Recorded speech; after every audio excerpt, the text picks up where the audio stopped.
During the Second World War, if you were a soldier, throughout the war, you would carry an average load of 24 to 30 kilograms on you. Everything that kept you alive was there. One rifle, 80 to 120 rounds of ammunition divided into magazines, one bayonet, 2 to 4 hand grenades, one canteen of water, one small first aid kit, a shovel, rifle. This is a semi-automatic rifle with an 8-round capacity. Effective range, approximately 400 to 500 meters. Bayonet. You would usually carry it in its sheath on your belt. If required, you would attach it to the end of your rifle. You use a bayonet for several reasons. When your ammunition ran out, or when the enemy got very close. When it was difficult to fire a rifle in a confined space. To cut wire or rope. To open canned food. It would assist you while digging. Bayonet attacks were rare, but you would always carry it with you. Hand grenades.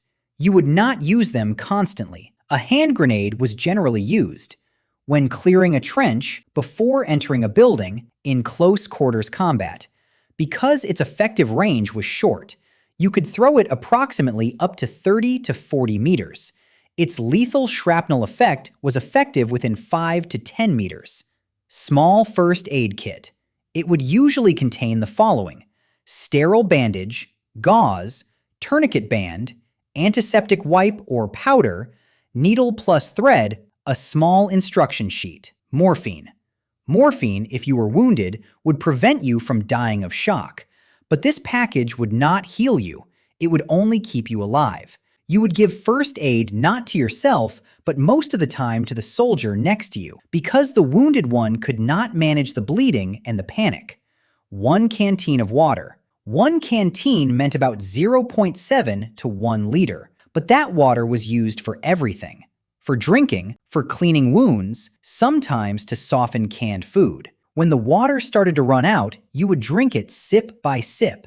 Using all your water at once to wash a wound would be your biggest mistake, because the next supply might not arrive for hours, sometimes days. So what would you do if there was no water? You would collect rainwater with your helmet. You would strain muddy water through cloth. If there was snow, you would melt it.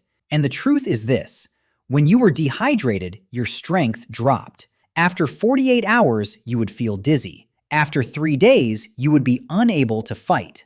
Shovel. It was as important as a weapon. You would always carry it with you. When artillery fire began, you would immediately start digging a trench. However, clothing was not that advanced. In damp bushes and freezing mountains, the thing you feared most was trench foot. The solution was simple but vital: dry socks. To dry them with body heat, you would carry your spare socks inside your helmet or inside your shirt. Because if your feet became ill, you could not walk, and the unit would have to leave you behind. Your greatest enemy was actually not the enemy soldier, but cold and hunger. As Napoleon said, an army marches on its stomach. During World War II, the daily calorie requirement exceeded 3,500. Because in war, if you're hungry, you can't make the right decisions, you can't aim, and you can't run. There were no meal times at the front. If there was food, you ate. If not, you waited. You were usually given canned meat or fish, hard bread, a piece of chocolate, and coffee or tea to stay awake. You usually ate your meals in the evenings because during the day, smoke and smells attracted the enemy. Hunger would not only upset your stomach, but also your discipline. During war, there are first things you learn. You would never move alone. A lone soldier is a dead soldier. You would not light a cigarette at night. Snipers would notice and you would die. You would not run, because a soldier running in open terrain is the easiest target. You would not waste ammunition randomly. A firefight could sometimes last for hours, and ammunition would not arrive immediately. You would never take off your helmet because shrapnel comes from above. You would cover shiny metal objects with mud. When walking at night, you would not speak. You would communicate by touching shoulders. The thing you feared most was not dying, but being captured. If your ammunition ran out or you were surrounded, you would raise your hands, because if you resisted, you would die. If you had a rank, you had responsibility. Each rank had its own separate responsibilities. At the front line, private, corporal, sergeant, second lieutenant, first lieutenant, captain. Behind the front line, major, lieutenant colonel, colonel.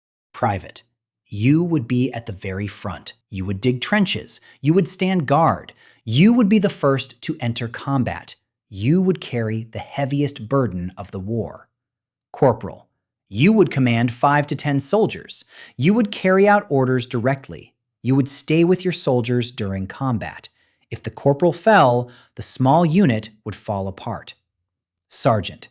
You would be responsible for 10 to 30 soldiers. You would decide who stands where. At the front, you were the small commander. Second lieutenant. You would be in command of a platoon. You would make the decision to attack or retreat. You would work with a map and a radio, but you would still be under fire. First lieutenant. You would be more experienced than a second lieutenant. You would assist in commanding the platoon. You would take over command if necessary. You would still operate under enemy fire. Captain. You would be responsible for the entire unit. You would make plans. You would request reinforcements and ammunition. You would usually not be on the very front line, but slightly behind. The rear of the front line was the brain of the war. Major. You would monitor which units were tired and where there were gaps. Lieutenant Colonel. You would command several units at the same time. You would decide whether there would be an attack or defense. If you made a timing mistake, hundreds of soldiers would die. Colonel. You would plan the organization of the entire front line. Decisions made over the map would result in blood on the front line. After the World War II, your psychological condition was often very difficult. You would have nightmares. You would hear explosions and gunfire again. Startling at sudden noises and constantly being on alert was very common. Sometimes you could not adapt to normal life. Crowds, noise, or closed spaces would disturb you. You would turn to alcohol or withdraw into yourself. But at the same time, by returning to your family, by starting to work, you could slowly return to normal.